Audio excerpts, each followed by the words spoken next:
Okay, hello and welcome back to another episode of your favorite video game, Akiba's Trip, Undead and Undressed.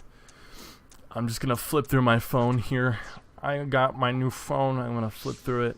I was trying to remember what I was doing since I was starting up a new sesh. I was trying to figure out what the hell I was doing, and then I remembered, so here's me checking my phone to re-jog my memory. We're gonna do a couple more side quests. They want us to go back to Mogra. I'm not going to yet.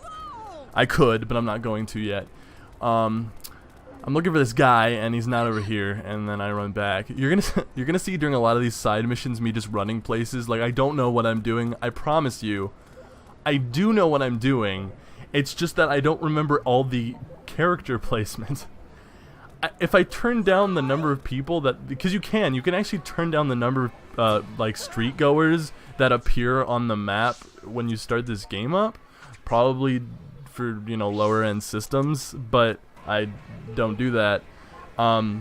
Those side characters are like always there and they don't move and they're always in the area you go to, so like they're static pretty much, and of course their names are always in red, but like I don't always remember where they show up, so a lot of the time I'll be like, oh, where am I going? Or like, I know where I'm going, but like, where did they choose to spawn this guy?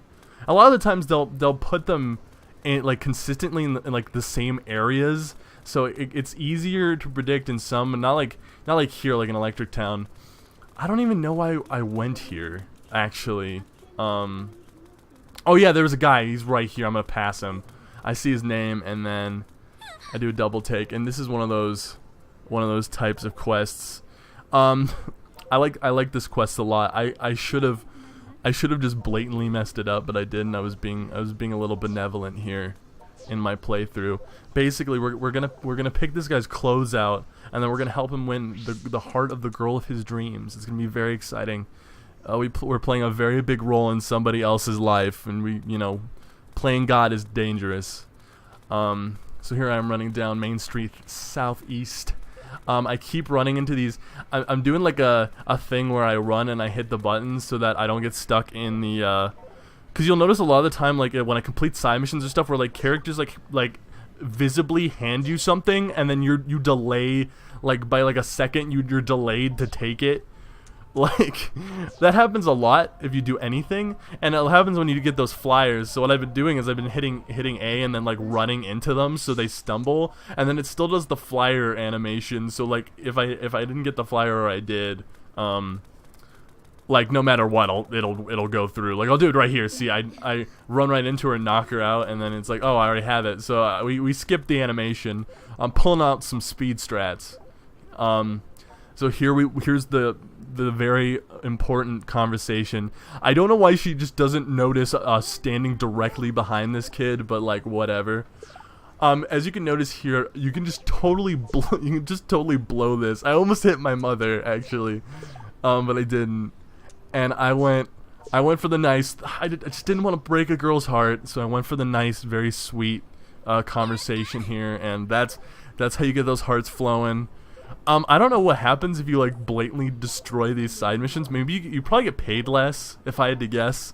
They probably barely pay you, but I almost deliberately just screwed that up, but I didn't. And as you can see, thanks to my generosity, 10,000 dollary dues, 10,000 yen, 10,000 of that money in the bank, and it's great. So now we're going back to Mogra, and I know, if you're not having flashbacks every time we get into a dialogue cutscene, I'd be surprised, and I wouldn't blame you. But thankfully, we're not going to be here very long. We just had to discuss the fact that we met up with the CEO of a pharmacy company, and she's all pretty and looking out for us, or something like that. But we're gonna get into more of the main missions soon, and side missions. These kind of like intermittent like dialogue sessions get shorter and shorter as time goes on, except at the very end of the game, as you can imagine, as in any game. But like it'll be like, you find anything? No. Oh, something's happening? Okay. And that's like gonna be most of them for the rest of the game. There's a couple I can think of off the top of my head that are gonna like we're gonna be, you know, going back to that same old drag. But here it's not too bad. But once again, the game's going to introduce yet another part of the game to us. I imagine you're wondering how much more they can introduce to us that they haven't introduced already. Well, I've already mentioned that joint strip hasn't shown up yet. That's not going to be till a little later.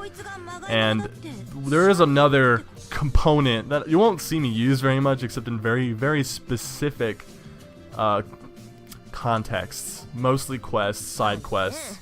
You'll actually see me do it now, and she shows up, Shion, if you didn't forget. She's our route, she's our girl. She does have an ending.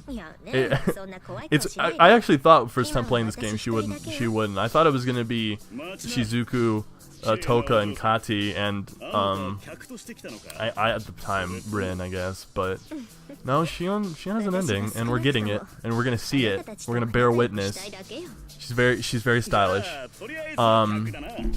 So she's here to show off some goods. After Pops, you know, gets through the whole jib jab, we're gonna get through all this talking. Very, you know, it's very down to earth, very slice of life. Akiba's trip, very slice of life. Keep it relatable. So we're gonna get the camera. I'm just gonna introduce all the components before the game does, because I don't want to wait. She's gonna introduce the camera. The camera is a way to find synthesters on the street. When you have scan mode on, because you can just do normal camera mode, though it doesn't do anything. Scan mode will scan the people, and the synthesters will look shaky, kind of like distorted. And here we get a great Shion CG. She's posing. This is like a commercial grade pose right here. It's perfect. It's perfect. But yes, the camera will distort the image of the synthesters like in the camera lens. So you're like, oh, that's a bad guy. And once you know that, you can walk up to them, talk to them, be like, yeah, I'm gonna beat the shit out of you, and then they'll fight you. And you can do that no matter what. You can just do it for whatever reason. There's no real benefit for it other than like the plot, and there's a couple side missions where you have to like just go around beating up people. There's a side mission later where we're gonna have to get clothes for somebody, but you can't buy them and you can't find them in a shop. You have to like beat the crap out of someone wearing them and then give them to them. And that's one of the times where the camera actually is going to be useful, because it actually is going to help us accomplish something. Otherwise, unless you just want to beat people up to get their clothes for yourself or get whatever, the camera's just, it really is just for the plot. Like, let's be honest. It's like, oh, now we can find them without our mysterious purple-haired friend, you know, sensing them with her sixth sense. But yes, the camera is going to be fun and useful sometimes. And that's what it's not as important as joint strip. I really am looking forward to getting the finishers. They're fun and they're useful. And you can totally screw over bosses with them. I think that's probably the most fun. I won't say any more until we get it, because I feel like I'm underselling it, because you can't see it. You need the visual representation to really know. But trust me, it'll be worth it. But anyways, we're gonna dig into Shion a little bit more. She's very shady. I don't know whether that's purposeful or not, but she acts very shady the entire time. So the entire game I was like, am I gonna have to beat her up later? And the answer to that is yes and no. And I actually don't know in this route. Probably not in this route. But yes, we get to fight her. And I think you fight her in Toka's route. I think that's how it goes. Anyway, I'm gonna. This is a good line here. The only thing I ever hunt is tail. I was for a second I was like, should I? And then I was like, yes, I should. So I did. And that's not inviting. I don't know what is. And that's why we're getting this ending, because it's a good idea, and I want 100% this game for some reason. Because it's fun. I enjoy it. That's why I'm making videos of it. But yes, Shion's gonna leave, and then we're gonna head off to do some more side missions first, before we do the main missions. Because believe it or not, just coming back, I didn't think it was gonna be this way, but like just coming back to Mogra like, that is considered a main mission sometimes, and the game's just like, okay, here's more side missions, and it's like, okay, so I just went back to a place to get through some dialogue, and then they throw more side missions at you, and then they throw, like, other stuff at you, and then it's like, okay. So before I do anything else, I'm gonna do more other side stuff. But yes, the next destination is Rin's concert. We're gonna meet Rin finally. We're gonna, well, I say meet, but we're really gonna witness her before meeting her, because we don't become acquainted for a little bit. I'll just say that. We don't become acquainted, but we do see her, and it's gonna be fun. But first, we gotta do a couple things. That mission where I was on, I think it was on Junk Street. I think it was the side streets. I was on the side streets.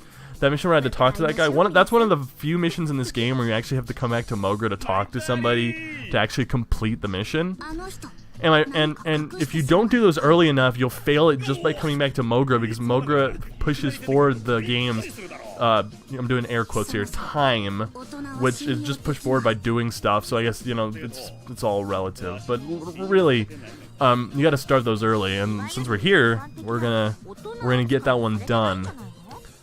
But good old Pops, we had to talk to him to get an idea of where to go next. So now we're getting out of the cutscene. They're like, go to Northwest Street, and I'm not going to yet, because I've still got stuff to do. As I noticed, I'm about to flip through my phone after I talk to Pops. So he's just gonna direct us. He's gonna give us the light. And Shion got my phone number. Pops just gave her my email address. No big, but you know, if all goes well, then it's gonna be useful. But yeah, we're going back to Junk Street. We're gonna find this cosplay tailor. We gotta find him. He's legendary, so we're gonna run around for a little bit. Me running into people, just bashing them out of the way. There's actually like a Assassin's Creed style like push out of the way move, but it's like totally, it does not do anything. It just exists, so we're not going to use it because I can just run into people and just crash past them. As you can tell, this is once again one of those moments where I'm not quite sure where I'm going. When your friends are on patrol and the game sends them to a specific place, you actually do see them there. I think that was a nice touch. I didn't think they had to do that. But yeah, if they say like, oh, we're going on patrol on this place, if you go there, they'll be there. So it's actually a pretty cool touch. I didn't think they were going to do that. But here we're going to get into one of the bigger combat side missions. As you can see, there are a lot of guys here. And some of these side missions, you get into combat with crowds of people. Just large amounts. And this is one of the first side missions in the game that does that. As you can see, I'm kind of knocking this guy out of the camera range. I'm going to take his shirt off. And you can see now here, especially in these large crowd battles, you're going to see why chain strip is so useful, especially when you have a partner. Toko's over there just kind of getting beat up, and I'm going to struggle this off. They're going to drop a lot of stuff that I probably don't need, but I can use later.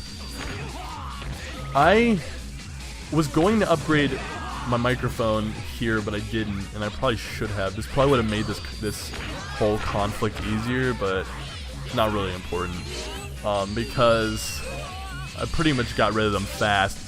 Having the partner system is really useful because they go attack other people and they get them down to that certain durability level of clothing, and you can just like take out the trash. It's like, alright, we're done here. We're just gonna take care of this.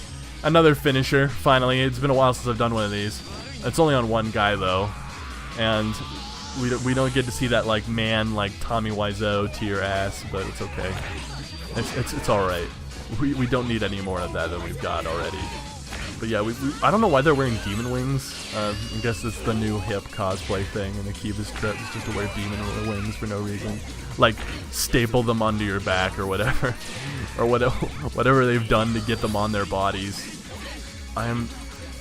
You're gonna see, no, it's not this one, but I think one of the next side missions I do, you're gonna see why I hate headgear so much. Or where I was talking in the beginning of the game about how headgear is like the most tedious, annoying clothing to get off because they can dodge, and you're gonna see that. Not in this one. I got lucky in this one. A lot of them had hats, but I did not have much trouble.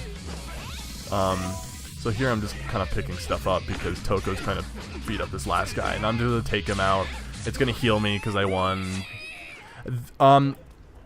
It's not going to happen in this encounter either, actually, but when you go to 0 durability, enemies can take your clothes off, naturally, I'm sure, as you've assumed. But if they take your clothes off, they aren't impossible to get back. I think if you, after, it's either, I don't know for certain. I know this for certain. If you beat all the enemies in an area, then your clothes will come back. Here's the 2 things I'm not 100% on, and I'll get back to you on this. One of them, is, just from observation, I think there's a time limit on whether they come back. I also think if you defeat a certain number of people, or take off a certain number of clothes, or maybe defeat the specific person who takes your clothes, then you can regenerate it mid-battle. The only way to lose clothes permanently is if they're destroyed off you, which can happen, and has happened to me several times, playing on harder difficulties. If your clothes get hit at 0 durability with enough damage and enough hits, they'll rip the clothes off and they're gone forever. So it's like clothing permadeath is what that is. And it can be really annoying. It pissed me off once on I think it was when I was doing my Otaku playthrough.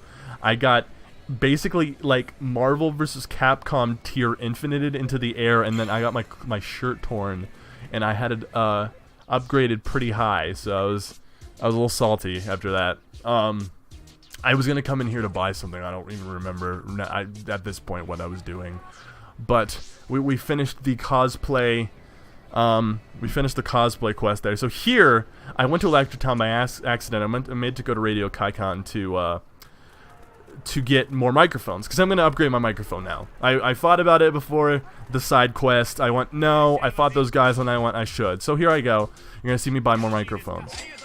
Because they are really good for upgrading the microphone I have. Just kind of slap more microphones on one microphone. And as you see, I'm going to fast travel straight to Nana's room to get that upgraded post-haste. You can also talk to her, or you can bring her along on patrol. She's not a very good patrol partner. And talking to her, I don't know if that does anything, but it's fun, I guess. I did it before. It's fun. But here we go. I'm upgrading using all of my relatively high stat stuff, and it's going to get my microphone to a +1 microphone, so on the rank system, that's like the first rank up, but it's still pretty good. Anyways, that's going to do it for this episode. I hope you enjoyed it. Next time we got a lot of main missions to face and all sorts of fun. And here I am fast traveling to the Ring concert, and I'll see you next time. Thank you.